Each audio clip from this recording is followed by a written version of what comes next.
우울증 같은 경우도 네. 좀 양상이 좀 다르거든요. 젊은 분들은 이제 우울한 기분이나 뭐 불안 같은 걸 많이 느끼신다고 하면요. 네. 연세가 있으신 분들은 기억력 문제를 많이 호소하시는 경우가 많고요. 치매 치료는 진행된 증상을 좋아지게 하는 치료는 없거든요. 치료적 개입이 빠르면 빠를수록 나중에 예후가 훨씬 더 좋은 걸로 되어 있습니다. 자녀분들 말씀을 사실 잘 안 듣거든요. 예, 그래서 네. 자녀분들이 뭐 가보자 이렇게 해서 오시는 경우가 사실 많지는 않고요. 오히려 이제 도와주셔야 될 부분은 네. 어디 가서 도움을 받아야 되냐. 치매 어르신이 한 분 계시면은 가족분들 중에서 다 같이 돌볼 수는 없거든요. 대부분의 주보자가 한 분 생기세요. 그러면 그분한테 모든 이제 짐이 사실은 다 넘어갈 수 있거든요. 한 분이 전담해서 맡을 수는 있지만 다른 가족분들이 조금씩 도움을 주시는 게 좋아요. 정기적으로 뭐 방문을 하신다거나 경제적으로 십시일반에서 서로 이제 도움을 좀 준다거나. 네, 이번 2부 인터뷰에서는 원장님과 함께 노인 정신 건강에 관해서 특히 이제 좀 치매 관련해서 얘기를 나눠보려고 합니다. 일단은 원장님, 그 노인 정신 건강 의학이라는 원장님께서 세부 전공을 공부하신 그 분야라는 게 좀 정확히 어떤 건지 설명을 좀 해주실 수 있으실까요? 노인 정신건강의학은 뭐 노인분들을 사실 대상으로 하시는 거죠. 예, 보통 이제 만 65세 이상 기준을 두는데요. 왜냐면 노인분들은 일반 성인들이나 소아하고 좀 다른 특징이 분명히 있거든요. 예를 들면 이제 신체적인 변화가 좀 일어나는 시기죠. 많은 쇠약 같은 맞습니다. 예, 노화, 자연스러운 노화죠. 자연스러운 노화가 일어나기 때문에 대사성 질환이라고 하죠. 뭐 고혈압, 당뇨, 고지혈증 이런 것들을 좀 많이 겪으시고요. 그다음에 뇌에도 마찬가지로 퇴행성 변화가 오기 때문에 건망증, 기억력 장애, 치매 이런 것들이 많이 생기십니다. 예를 들면 이제 우울증 같은 경우도 좀 양상이 좀 다르거든요. 젊은 분들은 이제 우울한 기분이나 뭐 불안 같은 걸 많이 느끼신다고 하면요. 연세가 있으신 분들은 기억력 문제를 많이 호소하시는 경우가 많고요. 또는 뭐 심한 초조 같은 이런 것들 아니면 이제 신체적인 통증 호소 이런 것들도 좀 많으시기 때문에 약간씩의 그런 차이가 있다고 보시면 됩니다. 그러면은 방금 살짝 설명해 주시긴 하셨는데 노인분들은 주로 어떤 질환 때문에 정신건강의학과를 찾으시는지 궁금한데요. 가장 많은 것은 어쨌거나 이제 치매 문제죠. 80대 한 40% 정도는 치매 문제, 기억력 문제가 있다는 이제 연구가 있는 것처럼 피할 수 없는 이제 문제이기도 하고요. 두 번째는 이제 선망이 가장 많습니다. 선망은 이제 좀 익숙하지 않으신 분들도 많을 텐데요. 신체적인 병이나 통증 이런 것들이 좀 생기면서 일시적으로 이제 진압력에 혼동이 오는 것입니다. 진압력이라는 건 이제 뭐 시간이나 장소 아니면 사람 같은 것들을 좀 이제 구별하거나 판단하는 능력이거든요. 예를 들면 이제 막 열이 많이 나시는 분들, 고열이 많이 날 때 가족들을 못 알아본다든지 여기가 병원인지 집인지 이런 것들을 판단 못 하시는 경우가 있거든요. 선망이라 그러면 막 헛것도 본다는데. 맞습니다. 예, 헛것들을 보고요. 치매 때문에 병원을 찾게 되는 이제 환자들은 주로 이제 보호자가 데리고 모시고 올 것 같은데 좀 어떤 단계에서 정신건강의학과를 찾게 되는지 좀 궁금합니다. 일단은 가족분들이 모시고 오는 경우는 만약에 이제 초기, 중기, 그다음에 말기 치매를 이제 구분해 봤을 때 한 중기 정도는 되셔야 옵니다. 왜냐하면은 초기에서는 잘 판단이 안 되는 경우가 많으시거든요. 이게 건망증인지 치매 초기 증상인지 그거는 구분하는 건 전문가도 사실은 어려운 부분이거든요. 그래서 많은 검사를 해야 되고 진단이 필요한 거죠. 그래서 이제 중기 이후에 좀 확실해지면은 모시고 오는 경우가 많고요. 확실한 이제 그 기준은 보통 이제 중기 이후라고 하면은 혼자서 일상생활이 안 되는 경우, 누군가 이제 도움이 필요한 경우입니다. 예를 들면 이제 멀리 집 밖을 나가셨는데 집을 못 찾아오신다든지요. 아니면 이제 귀중품 같은 것들, 돈이라든지 아니면 이제 뭐 지갑 같은 핸드폰 이런 것들을 관리가 안 되시는 겁니다. 어디 놓고 오거나 못 찾거나 이런 것들이 반복이 되면은 이상하구나. 아니면 이제 최근에 있었던 사건을 잘 기억 못 하는 경우도 있거든요. 분명히 저번 주에 아들이 찾아갔다 왔는데 언제 오냐고 물어보신다거나 손주들 이름 같은 거 잘 기억 못 하신다거나 이렇게 되면 이제 중기 정도를 볼 수 있는데 중기 치매가 돼서야 확실한 증상이 보이기 때문에 그때 많이 모시고 오세요. 근데 이게 초기에 와야 좋은 거 아닌가요? 그때부터 치료를 해야 좋은 거 아닌가요? 맞습니다. 네, 정확하게 알고 계시고요. 초기 때 치료를 해야 됩니다. 왜냐하면 이제 치매 치료는 진행된 증상을 좋아지게 하는 치료는 없거든요. 증상을 막는 치료 하셔야 되는데 빠르면 빠를수록 진단이 빨라서 치료적 개입이 빠르면 빠를수록 나중에 예후가 훨씬 더 좋은 걸로 되어 있습니다. 근데 아까 선생님 말씀하셨듯이 의사 선생님도 이게 치매 초기인지 아닌지 헷갈리는 경우가 있다라고 하셨는데 또 사람들이 굉장히 궁금해하는 게 건망증과 치매의 차이를 좀 궁금해하거든요. 이 차이가 있나요? 사실 되게 예민한 부분이고요. 제가 구분하기는 어렵지만은 간단하게만 좀 설명을 드리면요. 건망증은 우리가 기억력을 볼 때 저장을 하고 간단하게 말씀드리면 인출을 해야 되는 게 있거든요. 네. 네. 근데 이제 저장을 한다는 건 우리가 기억을 한다는 거죠. 네. 어떤 정보가 왔을 때 정보를 저장했다가 필요할 때 꺼내내야 되는데 네. 일시적으로 꺼내는 게 잘 안 되는 거세요. 건망증은. 건망증은. 네. 그러니까 일시적이기 때문에 어쩔 때는 안 되고 어쩔 때는 될 수가 있고요. 네. 기억이 잘 안 날 것 같으면은 이거 이렇게 좀 힌트를 주시면은 네. 기억을 해내시고 이런 것들이 가능합니다. 네. 근데 치매는 네. 저장 자체가 문제가 생기시는 경우가 많거든요. 아. 네, 그래서 어떤 힌트를 드려도 네. 기억을 할 수가 없죠. 저장 자체가 안 됐기 때문에. 네, 그렇게 돼 있고요. 네. 또 일정하게 점점점 나빠지는 경과를 밟습니다. 네, 건망증은 좋을 때도 있고 나쁠 때도 있고가 비슷하고 길게 봤을 때는 큰 차이가 없으시거든요. 근데 치매는 시간이 지나면 지날수록 점점 더 나빠지는 경과를 밟습니다. 근데 이 노인분들을 병원에 데리고 오는 과정이 쉽지가 않을 것 같아요. 예, 예. 본인이 좀 거부하실 수도 있을 것 같고. 예. 그래서 실제 사례는 좀 어떻게 좀 노인분들이 병원을 찾게 되는지 좀 궁금한데 어떤가요? 사실 이제 최근에는 그 건강에 대한 관심이 많아지셨거든요. 네. 네. 60대 분들이 예전같이 할머니, 할아버지들이 아니시고 맞아요. 되게 젊으신 편들이기 때문에 알아서 오십니다, 사실은. 그리고 걱정이 된다, 치매 아니냐, 그래서 걱정해서 알아서 오시는 경우가 많고요. 네. 자녀분들 말씀을 사실 잘 안 듣거든요. 예, 그래서 네. 자녀분들이 가보자 이렇게 해서 오시는 경우가 사실 많지는 않고요. 오히려 이제 도와주셔야 될 부분은 네. 어디 가서 도움을 받아야 되냐, 네, 그거를 모르시는 경우가 많으세요. 네. 일단은 저희가 이제 정신건강의학과라고 하지만은 정확하게 뭐 하는 데인지 모르는 경우도 많고요. 기억력이 떨어지면은 어느 과를 가야 되냐, 신경과를 가야 되냐, 신경외과를 가야 되냐, 되게 헷갈리는 부분들이 있거든요. 네. 네. 그래서 오히려 집 근처나 도움을 좀 받을 수 있는 많은 기관들을 네. 미리 찾아보셔도 좋고요. 네. 그 말씀을 하셨을 때 어디 가서 어떤 걸 뭘 하면 된다, 네. 이렇게 해서 정보를 많이 알고 계시고 찾아서 알려드리면 그게 훨씬 더 좋습니다.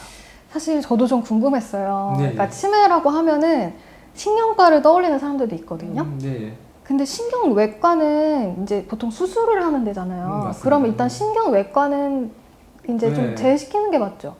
그렇죠. 진료는 가능하신데요. 네. 네.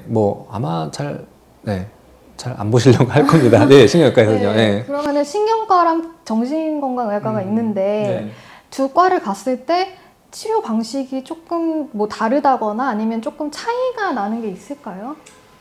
기본적으로 이제 두 과 모두 진료를 가능하고요. 약간 서로 이제 약간 장기가 다른 거죠. 예를 들면 이제 신경과는 이제 혈관성 치매, 그러니까 뇌경색이 있다든지, 뇌출혈로 인한 후유증으로 인한 치매가 있다 그러면은 그런 부분은 훨씬 더 컨트롤을 잘 하시는 편이고요. 네. 정신건강의학과 같은 경우는 치매랑 동반된 행동 문제 같은 것들이 있을 수 있거든요. 화를 많이 내신다든지, 그러다 보니까 그 행동에 문제가 생겨서 소리도 지르시고 난폭해지시고 이런 경우, 아니면 이제 정신 증상, 우울증도 많이 동반을 하고요. 네. 환각 같은 것도 많이 동반을 하거든요. 네. 그럴 때는 정신과가 조금 더 유리하죠. 조금 더 전문 분야입니다. 네. 근데 그것도 그냥 궁금했어요. 이제 정신과라는 게 상담이 되게 무기잖아요. 어떻게 보면은. 근데 치매 환자들한테는 상담은 좀 효과가 없는 건가요? 그렇죠. 그런 경우는 상담보다는 사실 환자분 상담보다는 이제 보호자분, 가족 상담이 사실 더 시간을 많이 투자를 하게 됩니다. 왜냐하면 이제 치매는 장기간 앓는 병이 있고 네. 많이들 지치시거든요. 그리고 저희 아버지가 예전과 완전 달라져서 전혀 다른 인격으로 나타나는 경우도 있거든요. 그럴 때 어떻게 돼야 되느냐, 그럴 때 이제 대처법이라든지 도움을 좀 줄 수 있는 방법, 네. 이런 것들을 저희가 그런 식으로 접근을 많이 합니다. 예. 그러면은 신경과랑 정신과에서 쓰는 약은 비슷한가요? 네, 사실은 치료는 비슷합니다. 예, 치료는 약물적인 치료는 비슷하고요. 예. 서로 장기가 좀 다르니까? 맞습니다. 그렇게 보시면 됩니다. 둘 다 가능은 합니다. 예. 그러면 어르신들이 이제 정신과를 찾으셨을 때 치매가 의심돼서 그러면 좀 어떤 검사를 하게 되고 어떤 치료를 받게 되는지 좀 궁금한데요.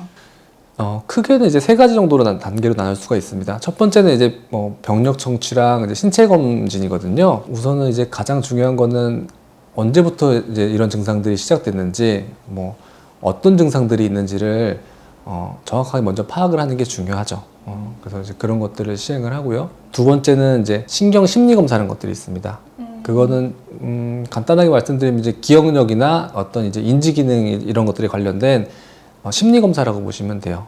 그래서 우리가 기억력이 떨어졌다 이렇게 말씀하실 수는 있겠지만은 어느 정도 어떤 기억력이 떨어졌는지 알 수는 없거든요. 네. 그래서 이제 이런 신경 심리 검사를 통해서 정확하게 치매인지 아닌지 그 수준을 판별을 하고요. 네.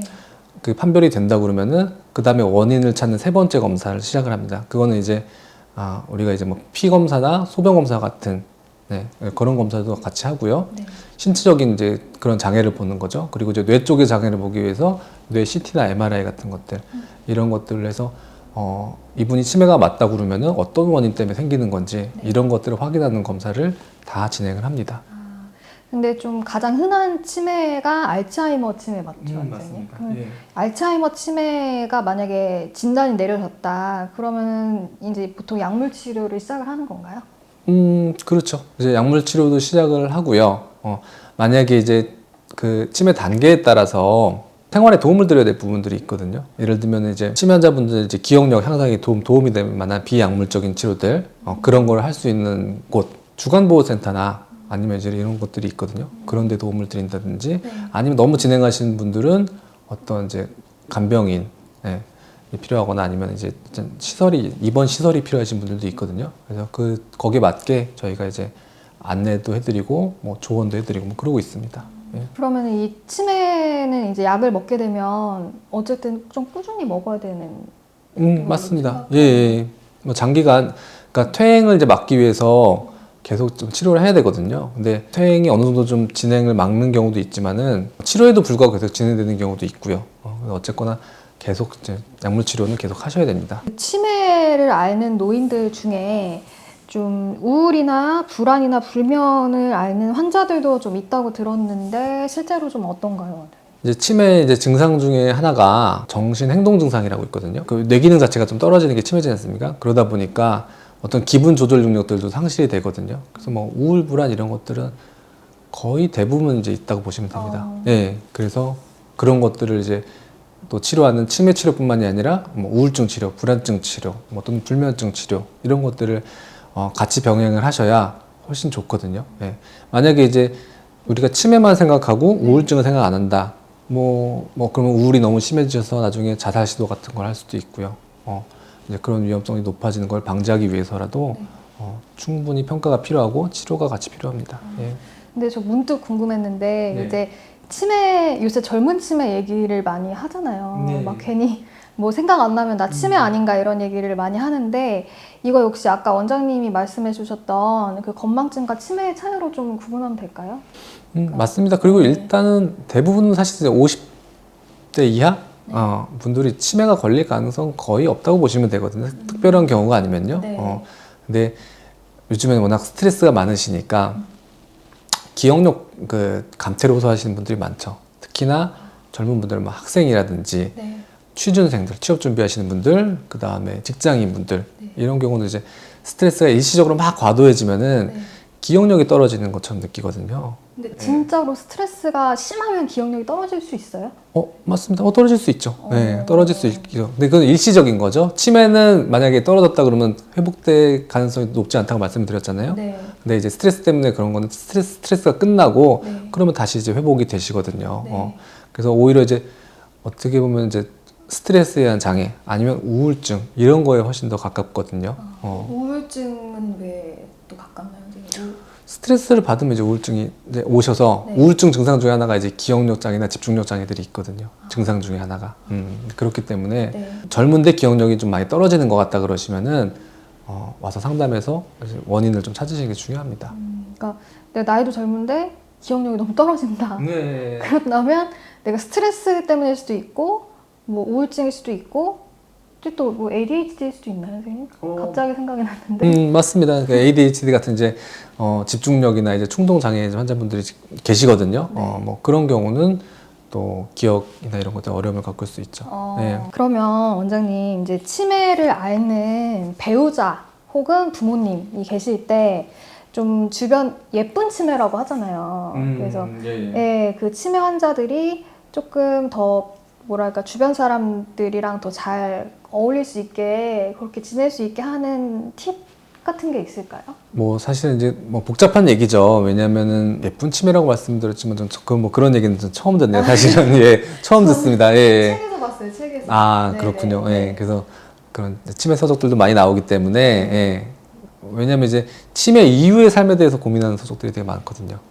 어떻게 살 것인가. 이게 어떻게 보면은 이제 그 노인분들이 어르신들이 가장 이제 두려워하는 병이죠. 왜냐면 존엄성에 관련된 문제거든요. 아니 일부는 암보다 더 두려운 암 그 질환이라고 하더라고요. 맞습니다. 네. 그런 얘기 많으시죠.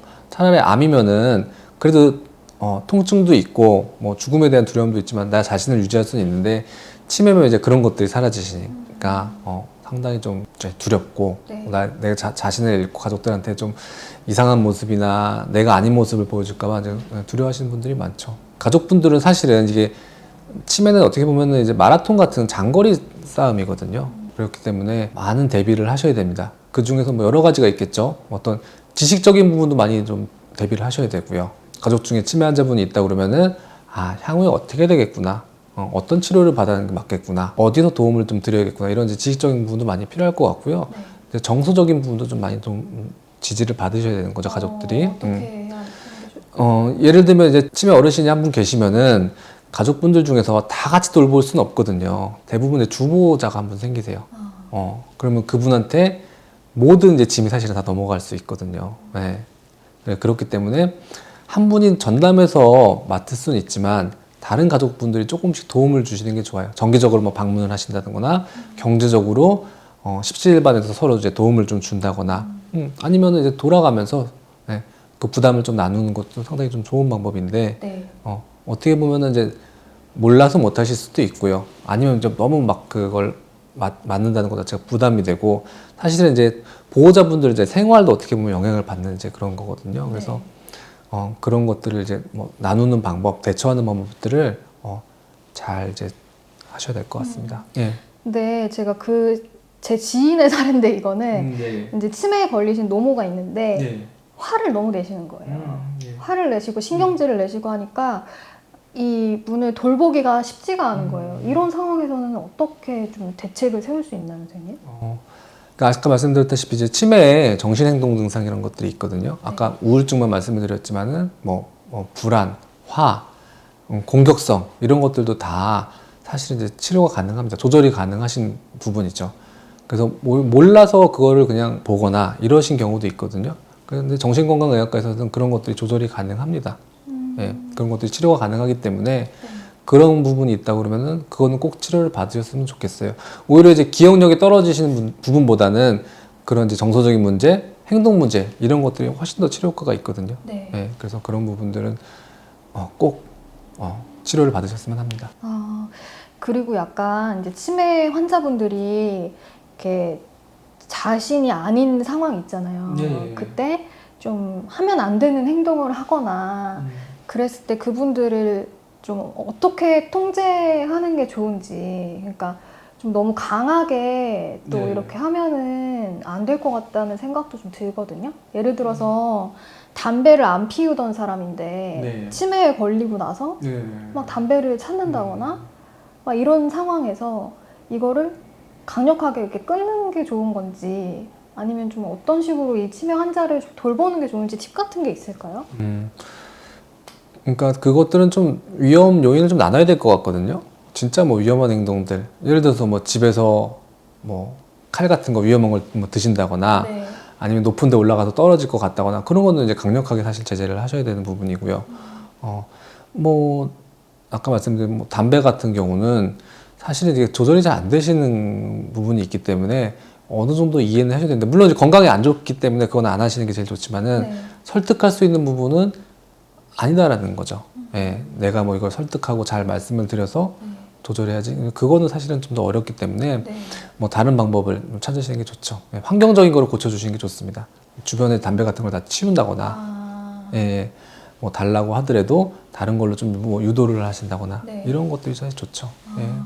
그러면 아까 근데 저는 이게 재밌었던 게 이제 뭐 기억력이 떨어지는 거는 그거대로 치료를 하면 되는데 그 외에 막 이렇게 뭐 화를 내거나 불안하거나 초조하거나 이런 증상들을 보이는 거는 정신과에서 또 충분히 조절이 가능하다 이런 식으로 말씀을 하셨는데 그러면 또 치매 환자들에 있어서 이러이러한 부분이 있으면 또 도움을 받는 게 좋다라는 부분이 또 있을까요? 일단은 집에서 보호자분들이 다 안 하셨으면 좋겠어요. 그러니까 집에서 모시고 계시더라도 네. 도움 받을 수 있는 부분들이 많거든요.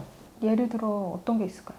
뭐 예를 들어서 이제 지역마다 있는 치매 안심센터라는 곳이 있습니다. 네. 거기서 이제 진단적인 도움, 그 다음에 아까 말씀드린 비약물적인 치료 같은 어떤 기억력 향상에 뭐 도움이 되는 뭐 체조라든지 아니면 서로 모여서 어떤 레크레이션 활동 같은 거 뭐 이런 것들 많이들 하고 계시거든요. 네. 근데 잘 모르시죠. 왜냐면은 치매 환자분이 집에 계시기 전까지는 다들 관심이 그렇게 많지는 않으시거든요. 그렇죠. 네, 예. 그래서 그런 부분들에 대해서 좀 도움을 받고 의사 전문가라고 해서 의학적인 부분만 도움을 줄 수 있는 건 아니거든요. 예. 그런 정보를 드리는 것도 많이 도움이 되고요.